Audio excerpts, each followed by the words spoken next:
Musim lalu, Charlotte Hornets akhirnya mulai kelihatan jadi tim yang jago lagi bersama LaMelo Ball. Tapi anehnya semua momentum itu baru saja mereka buang begitu saja. Gak ada angin, gak ada hujan, Hornets tiba-tiba men-trade LaMelo yang adalah bintang utama mereka ke Minnesota Timberwolves. Wow. Padahal sejak 22 Januari kemarin, Hornets punya rekor menang kalah tertinggi ketiga di seluruh NBA. Menang 28 kali dan kalah hanya 10 kali. Mereka sebenarnya memang lagi sebagus itu, dan rekor itu sangat menjanjikan untuk tim yang sudah bertahun-tahun gak bisa bermain kompetitif. Hornets pun akhirnya jadi salah satu yang paling seru untuk ditonton di NBA. Tapi sekarang itu cuma tinggal kenangan, karena LaMelo gak akan di sana lagi untuk melakukan aksi-aksinya yang gak masuk akal itu. Tapi fakta yang berikut ini bakal ngebuat trade ini semakin gak masuk akal. Sejak LaMelo pertama kali bermain bersama Hornets sampai sekarang sudah bukan rahasia lagi kalau kesehatannya selalu menjadi kekhawatiran terbesar di NBA. Hampir setiap musim potensinya dan kehebatannya selalu terkubur karena cedera.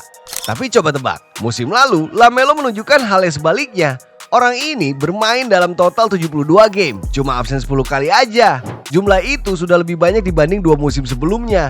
Bahkan kalau kita gabungkan itu, jumlah gamenya masih lebih banyak pada musim lalu.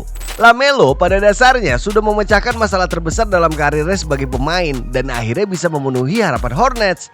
Namun kenapa akhirnya Hornets membuang begitu saja? Apakah LaMelo punya skandal dan masalah serius bersama tim ini di balik layar? Mungkin ada yang berpikir dia di-trade karena tragedi di jalan pada Februari kemarin itu. Atau mungkin karena dia sering memberi respon yang gak serius. Yang pasti ada beberapa alasan tersembunyi yang belum kamu tahu dan bakal kita ulik satu persatu di video ini. Salah satu alasannya masih berkaitan dengan kesehatan LaMelo. Iya, dia memang berhasil main lebih dari 70 game musim lalu dan itu terbukti bisa membuat Hornets jadi lebih sukses. Tapi yang menjadi pertanyaan Hornets adalah apakah dia bisa melakukan itu lagi dan lagi sampai beberapa tahun ke depan. Sebagai bintang utama, jelas kehadiran LaMelo yang konsisten sangat dibutuhkan agar Hornets bisa terus meroket sampai jadi kandidat juara NBA. Tapi sepertinya mereka kurang percaya diri untuk bertaruh seperti itu. Ada satu hal krusial yang perlu LaMelo lakukan musim lalu agar dia bisa menjaga kesehatannya agar gak mudah cedera, yaitu mengurangi waktu bermainnya. Dari yang sebelumnya sekitar 32-35 menit, musim lalu rataan waktu bermainnya cuma 28 menit saja. Dia harus rela mengorbankan menit bermainnya cuma agar tetap bisa bugar. Yang mana bagi seorang superstar itu seharusnya udah jadi standar yang gak perlu diusahakan sebegitunya, sampai harus menurunkan performanya sendiri. Apalagi usianya masih 24 tahun, masih belum sepenuhnya masuk ke masa prime-nya. Jadi karena musim lalu LaMelo berhasil bangkit dari badai cedera yang membuat nilai jualnya lagi di puncak-puncaknya, Hornets tidak ingin melewatkan momentum ini untuk mendapatkan aset yang lebih banyak dan bermanfaat untuk jangka panjang. Dengan men-trade LaMelo dan Josh Green, Hornets berhasil mendapatkan Nash Reid, 4 first round pick, dan 3 second round pick. Wah, ini bisa disebut sebagai harga yang sangat mahal untuk mendapatkan LaMelo. Detail dari keuntungan Hornets ini bakal gue jelasin nanti, karena alasan tersembunyi mereka men-trade LaMelo berikut ini juga gak kalah penting, yaitu quadruple. Ya, kalau nggak ada quadruple, kemungkinan besar LaMelo masih ada di tim ini. Quadruple memang masih sangat muda dan baru saja melepas statusnya sebagai rookie. Tapi kini dia sudah dipercaya sebagai bintang utama Hornets karena dia berhasil mengejutkan semua orang pada musim lalu. Quadruple nggak cuma tampil impresif sebagai starter untuk Hornets, tapi dia juga sering bermain dominan. Kemampuan syutingnya khususnya di luar garis 3 point sungguh di atas rata-rata.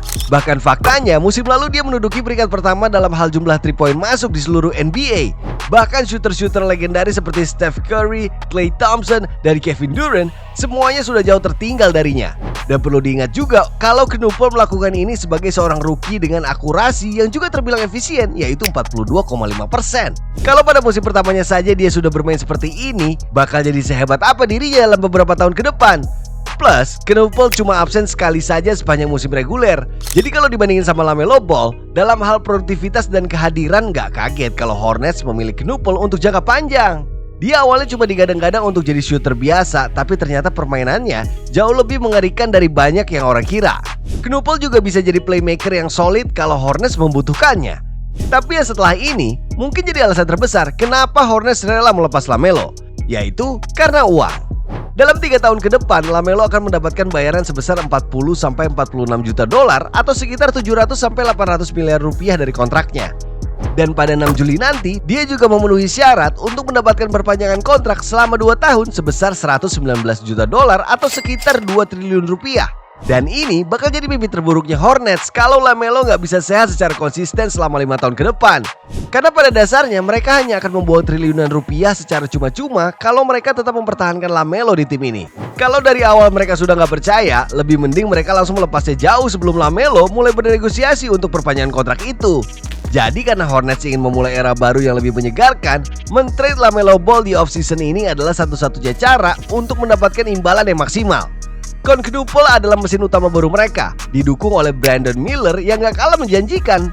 Mereka sekarang memang gak punya playmaker yang sama hebatnya dengan LaMelo, tapi sepertinya rookie terbaru mereka, Christian Anderson, dapat mengisi peran itu dengan baik, ditambah juga dengan kehadiran Kobe White.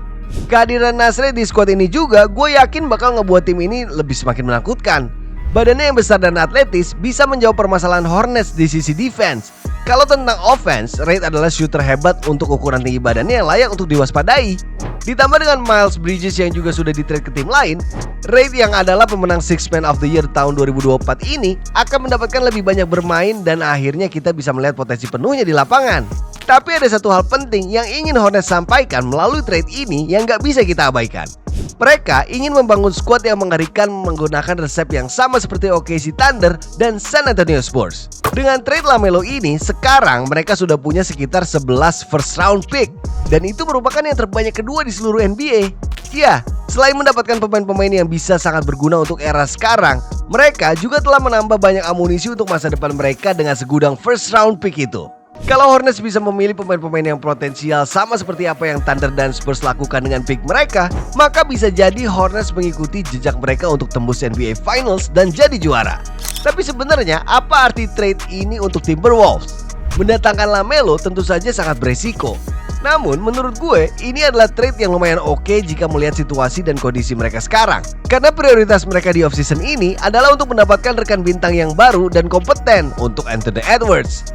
Ya, Rudy Gobert memang termasuk sebagai bintang, tapi dia adalah jenis bintang yang berbeda. Di playoffs kemarin, terlihat jelas kalau Ant sedikit kewalahan karena sering kena double team. Mereka butuh seseorang yang bisa mengurangi tekanan itu. Dan awalnya, Giannis Antetokounmpo dirumorkan bakal menjadi target utama mereka. Tapi akhirnya mereka gagal. Karena itu, LaMelo adalah opsi yang solid untuk Timberwolves. Dia juga akan menawarkan playmaking elite yang selama ini mereka butuhkan untuk melancarkan sistem bermain mereka. Bayangkan saja apa yang bakal dia lakukan untuk Rudy Gobert. Dia bisa jadi semakin produktif dengan alley-oop dan segala jenis passing lainnya dari LaMelo. Namun lagi-lagi fisik LaMelo yang rentan cedera akan jadi taruhan besar. Gak cuma itu, dengan Julius Randle dan Naz Reid yang semuanya sudah di-trade, sekarang posisi power forward Wolves benar-benar kosong. Mereka mungkin akan menyelesaikan masalah ini sering berjalannya off-season tahun ini. Tapi kalau kali ini Wolves gagal dan gak bisa jadi juara, maka hancur sudah era Anthony Edwards di tim ini.